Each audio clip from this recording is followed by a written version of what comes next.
لو في ميزة واحدة للعيشة في ألمانيا فهي إنك هتبقى إنسان نيوترال، هتبقى إنسان نيوترال في مشاعرك، هتبقى يعني ولا بتتضايق أوي ولا بتفرح أوي ولا بتتعصب أوي ولا بتشيل في نفسك أوي. هتحس إن الحياة عندك بقى في حاجز ما بينك ما بين اللي بيحصل حواليك، مش هت مش هتبقى شايل كل حاجة على قلبك زي الأول. دي مش بسبب إنك هتفقد آدميتك كبني آدم يعني وإحساسك بالآخرين، ولكن بسبب إنك هتبقى عايش في مجتمع الناس فيه أصلًا الreaction بتاعهم كده، فأنت شكلك هيبقى غريب أوي لو أنت over reacted لأي حاجة هنا، يعني أنا ما شُفتش حد بجد ما شُفتش أي حد هنا مبسوط أوي عشان مثلًا هيتجوّز أو عشان خلِّف أو عشان نجح في حاجة أو عشان عمل حاجة يعني كان بيحلم بيها بقى له كتير، اللي يعني مش زي عندنا. الحاجة التانية لو أنت بقى عايش لوحدك وحصلت لك حاجة حلوة أو حاجة وحشة عامةً يعني وعايز تشاركها مع حد مش هتلاقي، فغصبٍ عنّك مشاعرك هتبقى ليك، فمع الوقت يعني هتتعلّم إن الحاجات اللي بتحصل لك تخُصّك أنت، فهتحتفظ بيها لنَفْسك. فمش هيبقى عندك حتّة إن أنت عايز يعني حتّة الcuriosity إن أنا عايزة أقول لفلان وفلان وفلان عشان ييجي معايا والّا عشان يفرح لي والّا عشان يدعمني بكلمة أو هتروح مع الوقت، هتحس إن أنت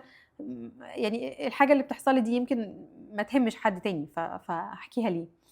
فهتبقى شوية يعني قافل شوية على نَفْسك، مش مش عشان أنت هتبقى لئيم بقى وبتخبّي والكلام ده لأ، بس عشان أنت أصلًا يعني هتفقد الشغف حتى إن أنت تحكي حاجة حصلت لك، مع الوقت هتحس إن كل اللي بيحصل لك كلّها حاجات عادية، حاجات في الحياة، طبيعي إنك تتجوّز، طبيعي إنك تخلّف، طبيعي إنك تنجح، طبيعي إنك يحصل لك حاجة كويسة، طبيعي إن يحصل لك حاجة مش كويسة، فيعني هتاخد كل الpackage دي وهتبقى بتاعتك وجزء من حياتك، وما أعتقدش هتضطر إن أنت يعني تقف عند كل لحظة عشان تحكيها لحد أو تشاركها مع حد. على فكرة الحاجة دي من الحاجات الصعبة، يعني أنا باحكيها كده، بس دي برضه يعني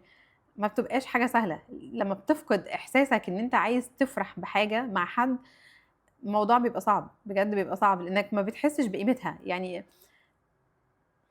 في حاجات كتير الواحد ممكن يتعرّض لها بسبب إن هو مثلًا لوحده،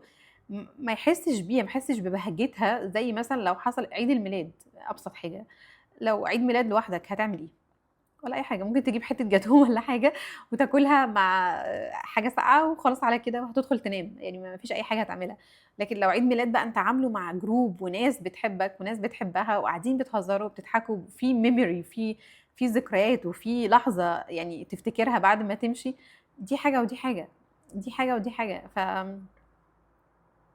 ودي حاجة مش هتحصل لك هنا كتير لو أنت لوحدك، لو أنت بقى هنا معاك عيلة بقى ومعاك صحاب ومعاك يعني مولود هنا بقى وحياتك أصلًا هنا، أنت already هنا،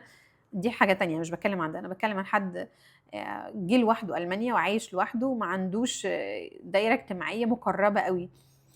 اللي هي أصلًا صعب إنك تعملها مهما كنت مندمج في المجتمع، أنا كنت بادرس، كنت باشتغل، كنت باسافر، باعمل كل الكلام ده، وفي النهاية باعرف ناس كتير، يعني عندي ناس أعرفهم كتير. وباهنّيهم في المناسبات وما أعرفش إيه، ولكن كأصدقاء بقى قريبين لو حصل لي حاجة مثلًا هييجوا هنا البيت يلحقوني، يودّوني المستشفى، لو اتزنقت في موقف أو حاجة هييجوا يساعدوني، لأ، لأ، أكيد هيفكّروا ألف مرّة قبل ما يعملوا حاجة زي كده، ففي distance ما بينك ما بين إن مش أي حد تقابله هنا هو صاحبك، ومش أي حد تتكلّم معاه مرّة، مرّتين فخلاص بقى في عَشَم، بقى إحنا إخوات وصحاب وحبايب. مع الألمان الموضوع مش كده، هتضطر تحط يعني حواجز ما بينك ما بينهم، أو هم أصلًا هيحطّوها لك عامةً لو أنت مش فاهم ده، ولو هم حسّوا إن أنت يعني بتتطاول شوية عليهم في الprivate sphere اللي هم حاطينه، وهم حتى لو حسّوا إن أنت ابتديت تدخل في حياتهم بشكل مش عاجبهم،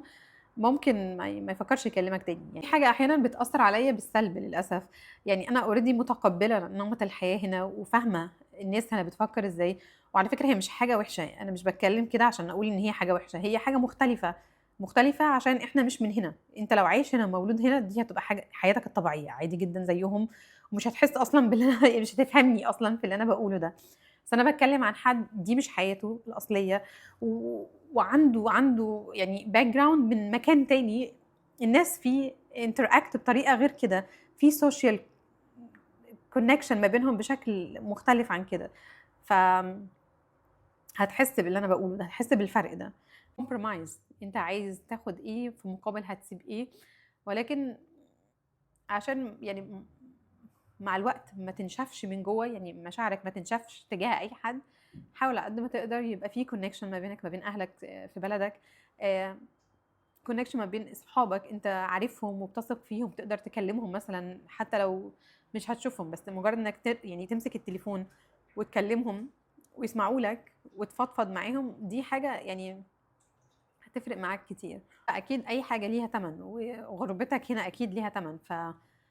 مقابل المميزات اللي أنت جاي عشانها أو عايز تاخدها أو عايز تستمتع بيها ليك ولأسرتك، أكيد في تَمَن هتدفعه، وده جزء من التَمَن ده. يعني